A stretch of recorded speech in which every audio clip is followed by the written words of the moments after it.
जय हिंद, नमस्कार, वंदे मातरम। मैं Maniram Chaudhary alpha defence academy Banad Jodhpur के ऑनलाइन प्लेटफॉर्म पर आप सभी साथियों का सौहार्दपूर्ण स्वागत व अभिनंदन करता हूं। साथियों, हमने चर्चा की थी सामान्य ज्ञान के एक महत्वपूर्ण टॉपिक लेक्स यानी झीलों पर, और प्रथम पार्ट में पढ़ा था विश्व की झीलें। आज हम जानेंगे भारत की झीलें। झील और सागर, इन दोनों में थोड़ा अंतर होता है जो आपको पता रखना है। अंतर क्या होता है? झील भूपटल के किसी भी भाग पर हो सकती है, वो पर्वत शिखर पर, घाटियों पर, ऊंचाई पर, लेकिन सागर अक्सर स्थल तल से क्या होते हैं, नीचे होते हैं। या सागर किसी न किसी रूप से समुद्रों से स्पर्श होते हैं, लेकिन झीलों का समुद्र से कोई भी स्पर्श नहीं होता है। और सागर आकार की दृष्टि से भी क्या होते हैं, बड़े होते हैं। सागर से एक बात याद आ गई कि दुनिया एक सागर की तरह है। दुनिया एक सागर की तरह है जिसमें विष और अमृत दोनों है, जिसमें विष और अमृत दोनों है। अब हम पर निर्भर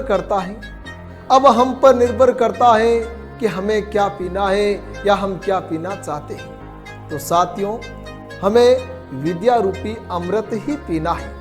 क्या पीना है? विद्या रूपी अमृत। विद्या रूपी अमृत एक ऐसा अमृत है जिससे अपना भविष्य निखर जाता है। विद्या अमृत पिलाती रही सबको, विद्या अमृत पिलाती रही सबको, लेकिन समय पर मुझे अमृत पीना नहीं आया। ऐसा नहीं होना चाहिए कि समय पर हम विद्या रूपी अमृत नहीं पी सके। यानी हमें समय पर ही विद्या रूपी अमृत का इस्तेमाल करना है, पीना है और अपना जीवन संवारना है। साथियों, आज हेडिंग लगाना भारत की झीलें। भारत की झीलें।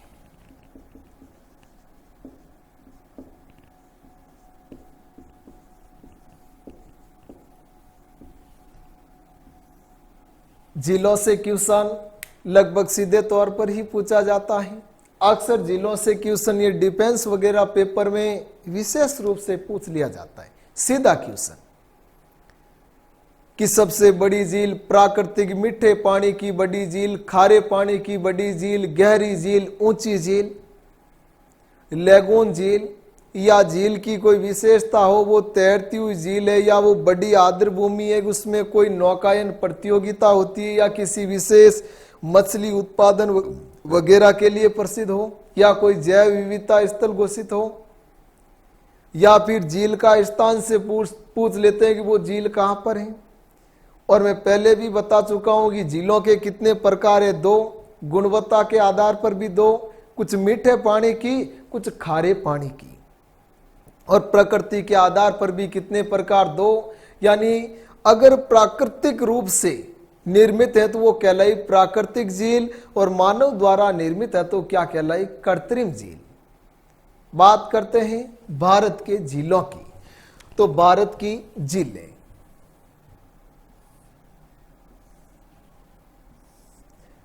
पहले सीधे तौर पर मैं आपके मैप में अंकित कर देता हूं, फिर एक एक झील का क्या करेंगे, विस्तार। भारत की झीलें यहां पर हो गया आपके जम्मू एंड कश्मीर। कौन सा? J&K। और जम्मू कश्मीर में विशेष रूप से दो, और टोटल कितनी हो गई जो विस्तारित बड़ी, 3 झीलें। एक तो हो गई आपके सबसे महत्वपूर्ण वुल्लर, सेकंड हो गई आपके डल झील, और थर्ड हो गई जानसर। कौन सी हो गई? जानसर। तीनों की विशेषता जान लो। देखो, वुल्लर भारत की सबसे बड़ी प्राकृतिक ताजे मीठे पानी की झील कौन है? वुल्लर। वुल्लर झील झेलम नदी द्वारा निर्मित यानी एक गोखुर झील है। झेलम किस झील से होकर प्रवाहित होती है? वुल्लर झील से। और झेलम के किनारे कौन सा शहर है? श्रीनगर, जो सम्राट अशोक ने बसाया था। भारत में ताजे मीठे पानी की सबसे बड़ी प्रकृति द्वारा निर्मित ताजे मीठे पानी की सबसे बड़ी प्राकृतिक झील है वुल्लर। दुनिया में सबसे बड़ी प्राकृतिक मीठे पानी की झील है लेक सुपीरियर।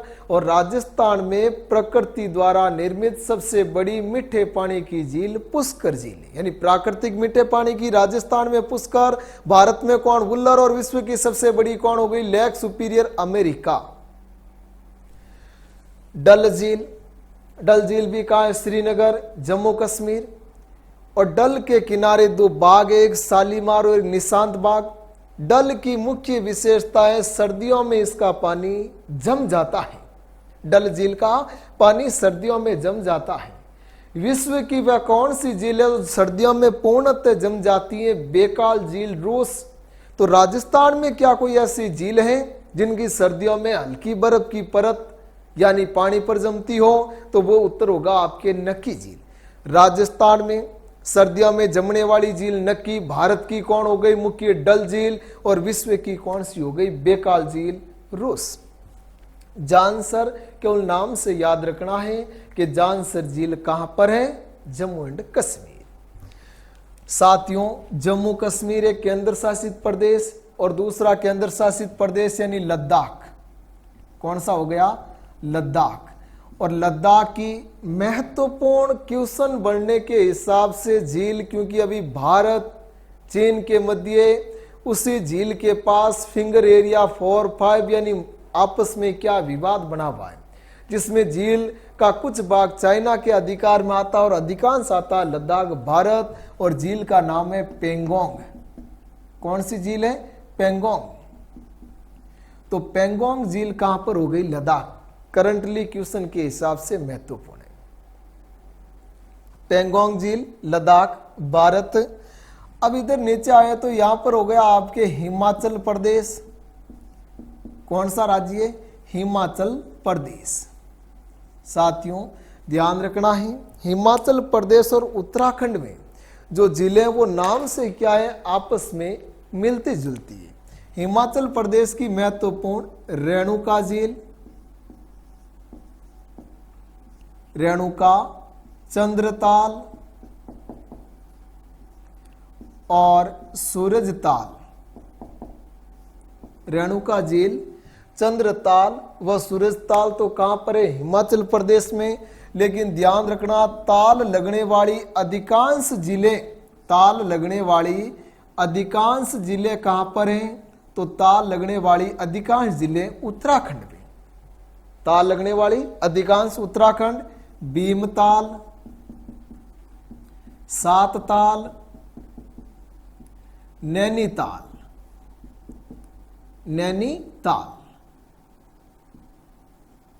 तो ये ताल लगने वाली अधिकांश जिले कहां पर हो गई? उत्तराखंड। कंफ्यूजन ना हो इसीलिए आपको याद रखना जरूरी है। एग्जामिनर अक्सर क्या करता, अगर क्वेश्चन में जहां से गलती होने का चांस रहता उस क्वेश्चन को अक्सर पहले देता है। कि ताल लगने वाली भीमताल पूछा तो भी आपको ऑप्शन में हिमाचल प्रदेश उत्तराखंड दोनों मिलेगा, और सूरजताल पूछा तो भी दोनों ऑप्शन में मिलेंगे। दोनों होगा तभी हम क्या करेंगे, उस चीज पर मंथन ज्यादा करेंगे। भी उत्तराखंड भी पढ़ा था और हिमाचल प्रदेश भी पढ़ा हुआ है। तो आप ऐसे करना, एक तो याद रख लेना, ज्यादा नाम याद नहीं रख सको तो। रेणुका झील कहाँ है? हिमाचल प्रदेश में। रेणुका झील कहां पर है? हिमाचल प्रदेश में। और रेणुका से आप क्वेश्चन बनाकर या ट्रिक बनाकर सीधा याद रख सकते हैं कि रेणुका के दो मित्र थे, एक का नाम सूरज, दूसरे का नाम चंद्र है। और रेणुका अपने मित्र सूरज व चांद के साथ कहां पर रहती है? हिमाचल प्रदेश में। रेणुका अपने मित्र सूरज व चांद के साथ कहां पर रहती है? हिमाचल प्रदेश में। मतलब सूरजताल, चंद्रताल और रेणुका कहां पर हो गई? हिमाचल प्रदेश। भीमताल, सातताल, नैनीताल कहां हो गई? उत्तराखंड। लेकिन राक्षस ताल पूछ ले तो कहां है? तिब्बत, चीन, जहां से निकलती है कौन सी नदी? सतुद्री यानी सतलज नदी। नेक्स्ट देखो साथियों, आगे बढ़े तो यहां पर अपने राज्य याद रखना है सिक्किम। कौन सा राज्य है? सिक्किम।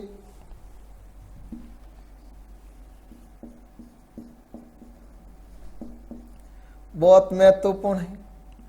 और सिक्किम की झील है चोलामू। कौन सी झील? चोलामू झील। भारत की सबसे ऊंची झील कौन सी है? चोलामू। भारत की सर्वाधिक ऊंचाई पर स्थित झील चोलामू। दुनिया में सर्वाधिक ऊंचाई पर स्थित झील कौन सी है? टीटीकाका। राजस्थान की सबसे ऊंची झील कौन सी है? नक्की। राजस्थान में सबसे ऊंची नक्की, भारत में सबसे ऊंची चोलामू, और विश्व में सबसे ऊंची झील कौन है? टीटीकाका। साथियों, चोलामू झील सिक्किम में पड़ती है और इसी चोलामू के निकट से उद्गम स्रोत, यानी यही चोलामू उद्गम स्रोत है किस नदी का? तीस्ता नदी का। तो सबसे ऊंचाई से निकलने वाली नदी भारत की कौन हो गई? सबसे ऊंचाई से निकलने वाली नदी हो गई तीस्ता, और तीस्ता का स्रोत है चोलामू। चोलामू कहाँ है? सिक्किम। और चोलामू की विशेषता क्या है? भारत की सबसे ऊंची झील। आगे बढ़ते हैं, बात करते हैं पूर्वोत्तर भारत में।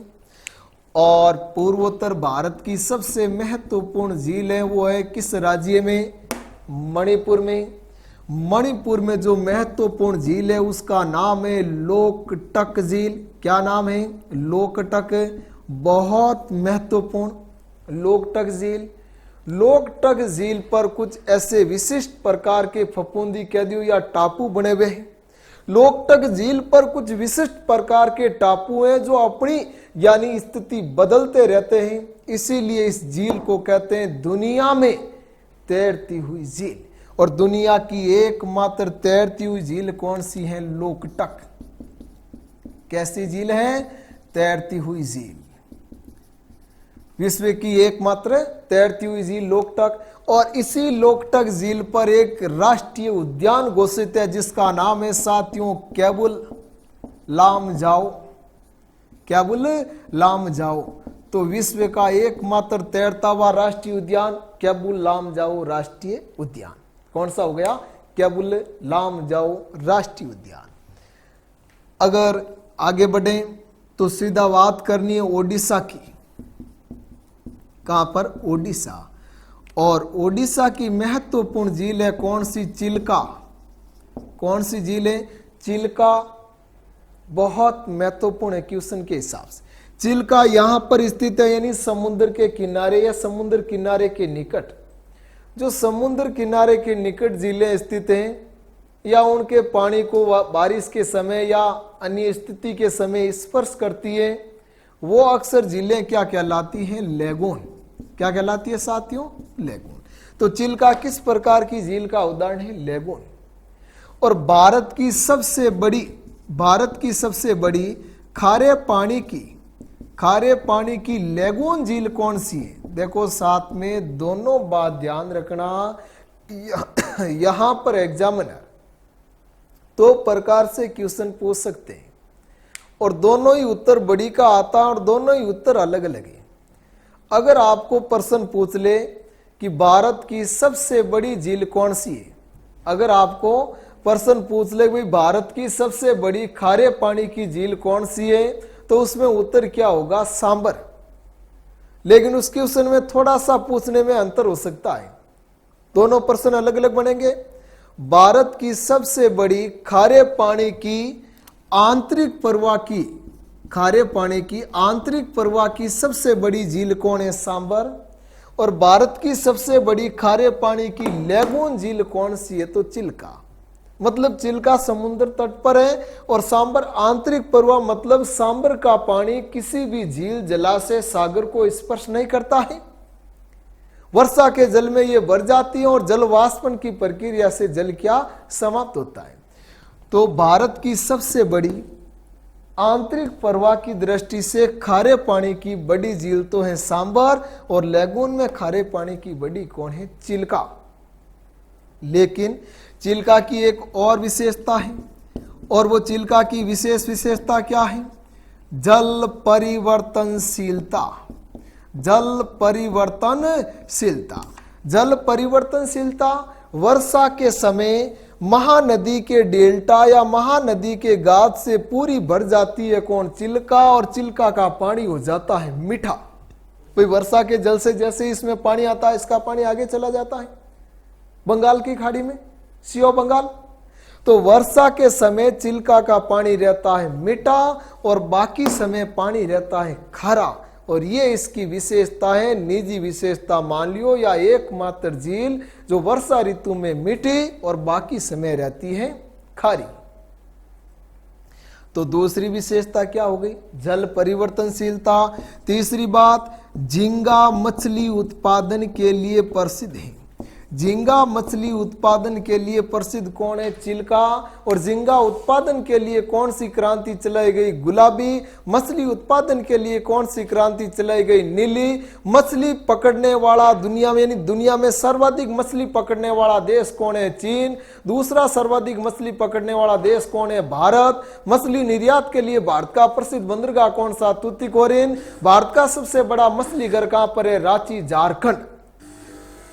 और मछली को ही कहते हैं मत्स्य, और मत्स्य अवतार किसे माना गया? भगवान विष्णु को। तो देखो, चिल्का भारत की सबसे बड़ी खारे पानी की लैगून झील कहां पर है? ओडिशा में। विशेषता जल परिवर्तनशीलता और झींगा मछली उत्पादन के लिए भी प्रसिद्ध है। आगे बढ़ते हैं। देखो, आंध्र प्रदेश, और आंध्र प्रदेश की महत्वपूर्ण झील हो गई कोल्लारू। कौन सी झील है साथियों? कोल्लारू। तो कोल्लारू झील कहां पर पड़ती है? आंध्र प्रदेश में। इधर हो गया कौन सा नाडु?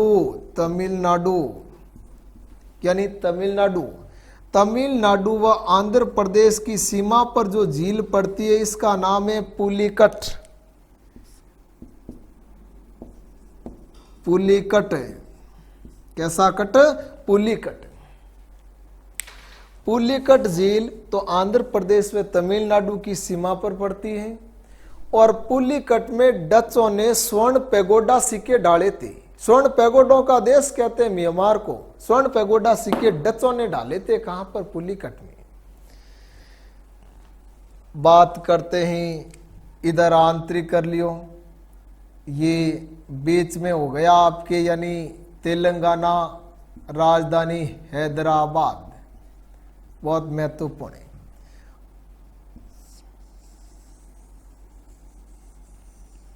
हैदराबाद, हैदराबाद में हिमायत सागर, वहां के निजाम ने मुसी नदी पर पानी रोककर निर्माण कराया। ओस्मान सागर और अमीनपुर। ओस्मान सागर व अमीनपुर महत्वपूर्ण है तीनों ही। विशेष महत्वपूर्ण क्वेश्चन के हिसाब से वर्तमान करंटली अमीनपुर भारत की एकमात्र झील जिसे जैव विविधता विरासत स्थल घोषित किया गया। अमीनपुर को क्या? जैव विविधता विरासत स्थल घोषित किया गया है। यूनेस्को द्वारा घोषित है। किसके द्वारा? यूनेस्को द्वारा। तो ये तो हो गई, यानी कहां पर? हैदराबाद में। और इधर गुजरात में एक ही नाम याद रखना है, नल सरोवर। नल सरोवर भारत की 26वीं आर्द्र भूमि या नमभूमि, 27वीं नमभूमि सुंदरबन डेल्टा पश्चिम बंगाल, बड़ी नमभूमि में मानी जाती है वेबनाथ। नम या नमभूमि कह दियो रामसर साइट, या कह दियो दलदली भूमि। एमपी, मध्य प्रदेश में तो विशेष रूप से बोझ और तवोवहर, ये दो झील नाम से याद रख लेना। एमपी में बोझ व तवोवहर। तो काबर झील, काबर झील हो गई आपके बिहार में। काबर झील कहां पर है? बिहार में, नाम से याद रख लेना। महाराष्ट्र महत्वपूर्ण है। लोनार, कौन सी झील? लोनार झील। भारत की सबसे बड़ी क्रेटर झील कौन सी है? लोनार। क्रेटर का मतलब ज्वालामुखी उद्गार से या उल्कापिंड के गिरने से जिस झील का निर्माण होता है वो क्या कहलाती है? क्रेटर। और लोनार को माना जाता है उल्कापिंड के गिरने से, उल्कापात के गिरने से निर्माण हुआ किनका? लोनार का। भारत की सबसे बड़ी क्रेटर झील है लोनार। राजस्थान की सबसे बड़ी क्रेटर झील है पुष्कर। दुनिया की सबसे बड़ी क्रेटर झील है टिटिकाका। राजस्थान में क्रेटर पुष्कर, भारत की लोनार और विश्व की कौन? टिटिकाका। तो लोनार झील कहां पर हो गई साथियों? महाराष्ट्र में। उसके बाद बात करते हैं केरला की। केरल में देखो अष्टामुदी, कौन सी झील? अष्टामुदी झील। ये भी कैसी है? लेगून। लेकिन केरल की सबसे महत्वपूर्ण वेबनाथ झील। वेबनाथ झील भी कैसी है? लेगून है। भारत की सबसे बड़ी आर्द्रभूमि, सबसे बड़ी रामसर साइट, भारत की सबसे बड़ी आर्द्रभूमि। और वेबनाथ झील पर एक टापू है, इस टापू का नाम है वेलिंगटन टापू, जिससे वेलिंगटन टापू पर एक नेशनल हाईवे भी गुजरता है, पर्यटन के लिहाज से महत्वपूर्ण है। तो वेलिंगटन टापू, तो वेबनाथ झील केरल, वेलिंगटन राजधानी है न्यूजीलैंड की, और वेलिंगटन कप हॉकी में, वेलिंगटन कप हॉकी में, और कैपिटल ऑफ वेलिंगटन न्यूजीलैंड, और वेलिंगटन टापू वेबनाथ केरल। साथ में एक बात और ध्यान रखना है, अपने राष्ट्रीय स्तर की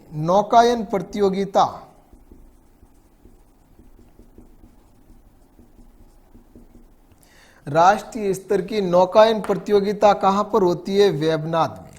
राष्ट्रीय स्तर की नौकायन प्रतियोगिता, नौका दौड़ किस झील में हो रही है? वेबनाथ केरल। वेबनाथ झील केरल। अब बात करते हैं अपने राजस्थान की। हमारे राजस्थान जी, राजस्थान, तो देखो अपने राजस्थान में कौन कौन सी महत्वपूर्ण जिले हैं जो भौगोलिक दृष्टि से और क्वेश्चन के हिसाब से राजस्थान भूगोल के पेपर के अलावा अपने दूसरे राष्ट्रीय स्तर के पेपर में या उसके बाहर भी पूछी जाती है। तो देखो साथियों, बात करते हैं राजस्थान में सांबर से, जिसकी विशेषता मैं बता चुका हूं। सांबर की विशेषता क्या हो गई? आंतरिक परवा की, आंतरिक परवा की दृष्टि से सबसे बड़ी खारे पानी की झील।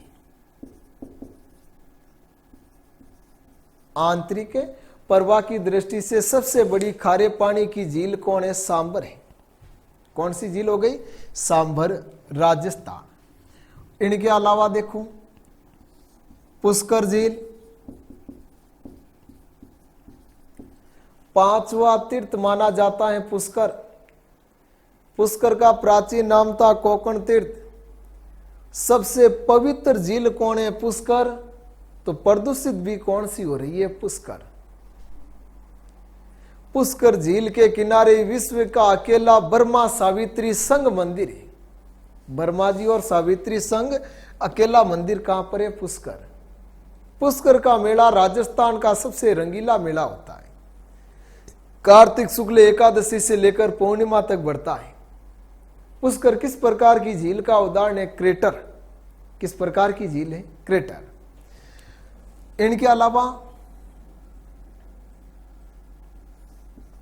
इनके अलावा देखो जयसमंद, राजसमंद, पिछोला,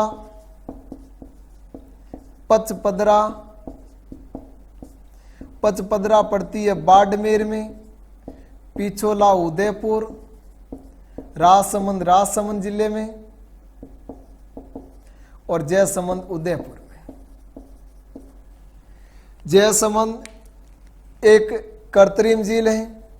कैसी झील है? कृत्रिम। तो राजसमंद भी कैसी है, कृत्रिम, और पिछोला झील भी कैसी है, कृत्रिम। पचपदरा प्राकृतिक खारे पानी की, पचपदरा खारे पानी की बाड़मेर में ही, पिछोला झील मीठे पानी की उदयपुर। वर्तमान में भारत की एक बहुत बड़ी सौर दूरबीन स्थापित है। राजसमंद झील राजसमंद में, जहाँ राज प्रशस्ति राजस्थान इतिहास से जुड़ा हुआ क्वेश्चन बनता राजसमंद झील से। नौ चौकी पाल, ग्यावर माता का मंदिर, गोमती नदी का पानी आता है। बनाई किसने, राज सिंह ने। राजसमंद झील पर एक बहुत बड़ा शिलालेख है जिसका नाम है राज प्रशस्ति। रचयिता कौन है, रणछोड़ बड़ तेलंग। संस्कृत भाषा में रचना, बप्पा रावल से राज सिंह तक की वंशावली। अपने केवल नाम से याद रखना, राजसमंद, राजसमंद राजस्थान। जयसमंद निर्माण राणा जयसिंह ने कराया। गोमती के अलावा बागरी, रूपारेल, जामरी, ये नदियां भी छोटी छोटी अन्य नदियां हैं। मुख्य है गोमती नदी का पानी आता किसमें, जयसमंद झील में। कृत्रिम रूप से यानी मानव निर्मित राजस्थान की सबसे बड़ी कृत्रिम झील और भारत की दूसरी सबसे बड़ी कृत्रिम झील कौन है, जयसमंद। भारत की सबसे बड़ी कृत्रिम झील है गोविंद वल्लभ पंत सागर। तो ये तो हो गई अपने राजस्थान में। लेकिन कृत्रिम से एक बात ध्यान रखना साथियों, अगर आपको पूछ ले भाई कृत्रिम भारत की सबसे प्राचीन कृत्रिम झील कौन सी है, तो सुदर्शन झील, सुदर्शन। और सुदर्शन झील कहाँ पड़ती है, गुजरात में, जिसे हम प्रथम कृत्रिम झील भी मानते हैं। सुदर्शन झील का निर्माण चंद्रगुप्त मौर्य के मंत्री ने करवाया था। पुष्यगुप्त वैसी नाम था। और उसके बाद सम्राट अशोक, पुष्यमित्र सोम, उन्होंने इस झील का पुनर्निर्माण कराया। यानी मौर्य काल में बनी हुई झील कौन सी है, सुदर्शन झील, गुजरात। और कृत्रिम रूप से दूसरी बड़ी व राजस्थान की सबसे बड़ी जयसमंद, और भारत की सबसे बड़ी अगर कृत्रिम झील पूछ ले तो गोविंद वल्लभ पंत सागर, वल्लभ पंत सागर। साथियों ध्यान रखना है, गोविंद वल्लभ पंत सागर और गोविंद सागर दोनों अलग अलग हैं। गोविंद सागर झील नदियों में बता चुका हूं। सतलज नदी बाखड़ा बांध के पीछे जो जलाशय बना उसका नाम है गोविंद सागर। और गोविंद वल्लभ पंत सागर उत्तर प्रदेश, रिहंद नदी परियोजना उत्तर प्रदेश में है। कौन, गोविंद वल्लभ पंत सागर झील। तो ये तो बात हो गई अपने भारत के झीलों की। जल्दी आप इसे प्रिंट कर लियो, छाप लियो, स्क्रीनशॉट ले लियो।